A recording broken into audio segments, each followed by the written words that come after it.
बचपन से एक कहावत सुनते आ रहे हैं कि लालच बुरी बला है, लेकिन जम्मू कश्मीर में इन दिनों क्या चल रहा है, मार्केट में अगर आप कहीं पर भी सोशल मीडिया का कोई भी प्लेटफॉर्म खोलकर देखेंगे तो आपको सिर्फ स्कैम नजर आएगा। कुछ दिन पहले वादी कश्मीर से आपने जो खबरें सुनी कि क्रिएटिव सरे ने जो एक स्कैम किया, 59 करोड़ रुपए, यानी कि वादी कश्मीर के नौजवानों से 59 करोड़ रुपए जो है वो लुटे गए। लेकिन बानिहाल में उससे भी बड़ा स्कैम जो वो देखने को मिला।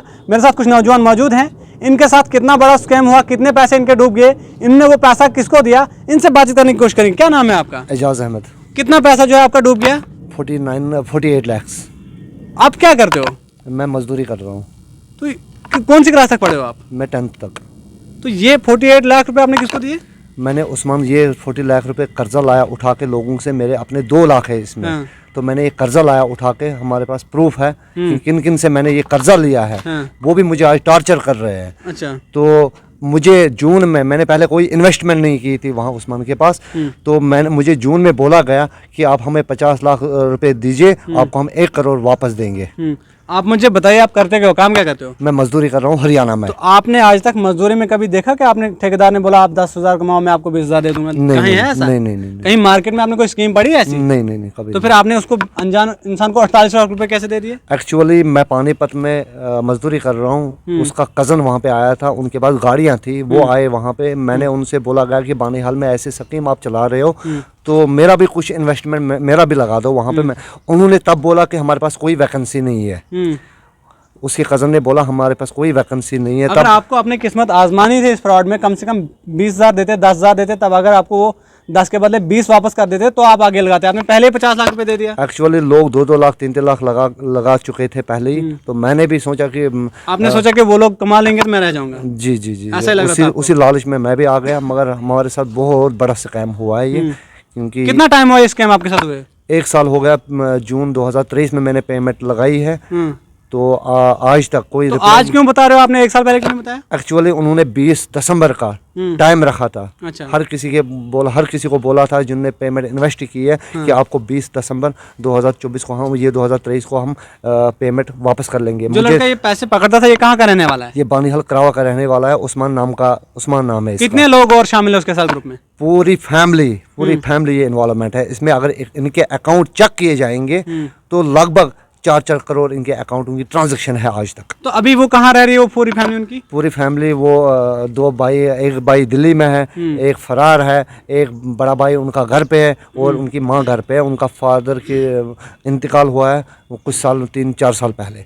कितने लोग वहाँ पर मुलव्वस होंगे इस फ्रॉड में पूरे आपके इलाके में? हमारे चौपाल मोहल्ला जहाँ पे हम रहते हैं वहाँ पे पूरा एरिया, एक घर वहाँ पे बचा है, बाकी सब इसमें इन्वॉल्वमेंट है। कितना मिनिमम जो है लोगों ने खर्चा किया होगा वहाँ? किसी लड़की ने 2 लाख, किसी ने 3 लाख, किसी ने 4 लाख, किसी ने बेसिक, किसी का अपना पैसा किसी के पास नहीं था। मजदूर तबके लोग रहते हैं वहाँ पे। लोगों ने कर्जा लाया उठा के। जैसे मुझे किसी के साथ कोई दोस्त है यार, तो मैंने उसको बोला भाई 3 लाख आप दे दो मुझे उधार, वैसे ही वहाँ पे पैसे लोगों ने लगाए। सब लोगों ने एक साथ पैसा भरा?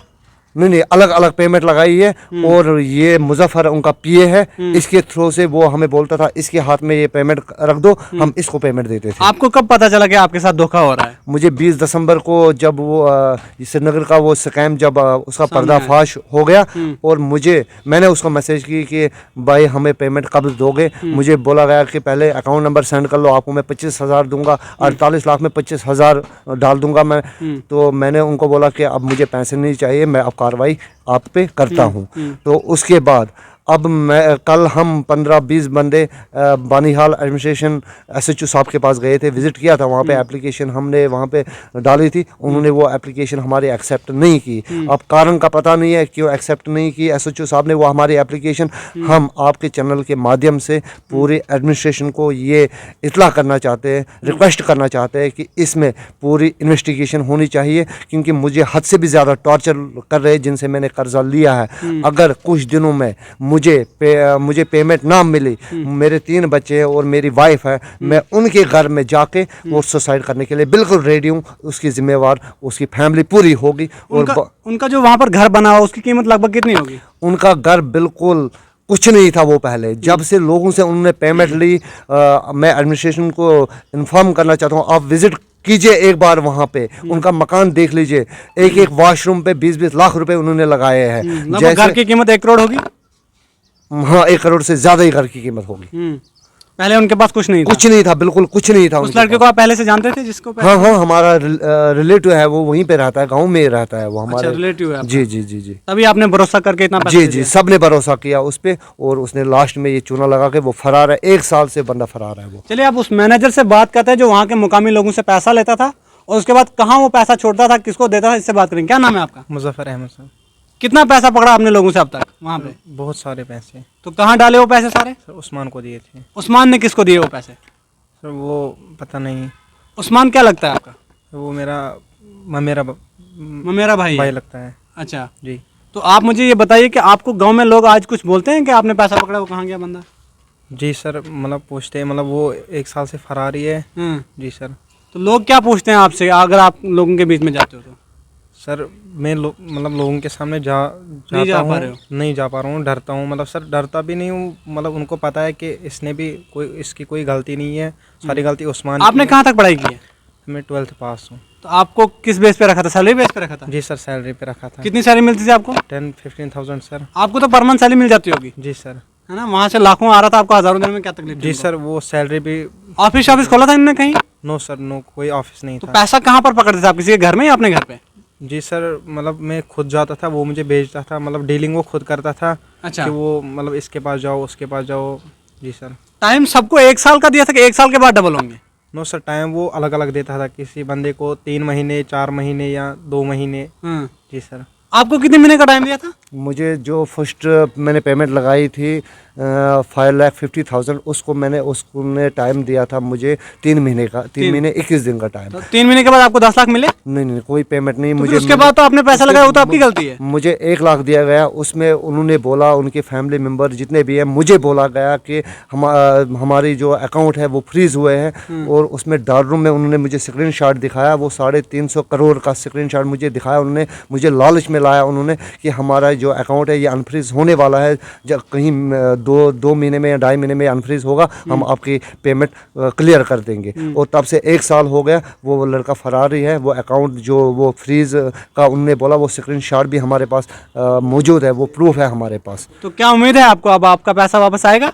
तो मैं एडमिनिस्ट्रेशन से गुहार लगाना चाहता हूं, क्योंकि इसमें पूरी कार्रवाई होनी चाहिए, नहीं तो हमारा बच्चों का फ्यूचर बर्बाद है। हम भी इस दुनिया के रहने वाले अब नहीं रह पाएंगे, क्योंकि हमें कर्जदार बहुत टार्चर कर रहे हैं। आपने कहा मैंने पहले 3 महीनों में 5 लाख रुपए दिया, जब 3 महीने के बाद आपको 10 लाख नहीं मिले, तो आपने फिर उसके बाद 48 लाख रुपए कैसे दिए? मुझे स्क्रीनशॉट दिखाया गया कि हमारे पास 350 करोड़ है। वो स्क्रीनशॉट पूरे बानी हाल में फैल गया था तब, क्योंकि खाली एजाज इन्वॉल्वमेंट नहीं है, पूरी बानी हाल इसमें इन्वॉल्वमेंट है। अलग अलग मुंशी रखे थे, अलग अलग पीए रखे थे, जैसे कि ये करावा से बिलोंग कर रहा है, दूसरा उबैद मलिक नाम का एक पीए, उनका वो बिलोंग डोलीगाम से कर रहे हैं, बनकूट से अलग पीए रखा था उन्होंने, अलग अलग गाँवों से उन्होंने पीए रखे थे। ऑफिस कोई नहीं रखा था। चलिए, बहुत बहुत शुक्रिया। वादी कश्मीर में कुछ दिनों पहले आपने देखा कि 59 करोड़ रुपए का स्कैम हुआ। बानिहाल एक तहसील है, वहाँ पर 60 करोड़ रुपए का स्कैम हुआ। यूँ माने कि जम्मू कश्मीर में हेरा फेरी 3 की शूटिंग हो रही हो, लेकिन यह मजाक नहीं है, जम्मू कश्मीर के लोगों के साथ स्कैम हो रहा है। आप तमाम लोगों से मेरी गुजारिश है कि इन फ्रॉड लोगों से बचें। अगर आप लोग नहीं जानते कि आखिर ये फ्रॉड हैं कौन, तो आप लोग इस वीडियो को ज़रूर देखें, आपको पता चल जाएगा ये फ्रॉड कैसे काम करते हैं। आप सोचिए, उसी गांव का शख्स रहने वाला था जिसका नाम एजाज है, और इन लोगों को जानता था वो, इनका पहले भरोसा दिल जीता और उनको बताया कि पहले इससे कहा कि हमारे गांव में वैकेंसी नहीं है, अभी इस काम में वैकेंसी नहीं है। सोचिए आप, फ्रॉड करने के लिए भी लोग किस तरह के दिमाग का इस्तेमाल करते हैं। आप लोगों से मेरी गुजारिश है कि आप लोग इस वीडियो को ज़्यादा से ज़्यादा शेयर करें, ताकि आने वाले वक्त में जो लोग इस तरह से जो है पैसा फजूल में खर्च करना चाहते हो या भरना चाहते हो, वो लोग जो है फ्रॉड से बच सकें।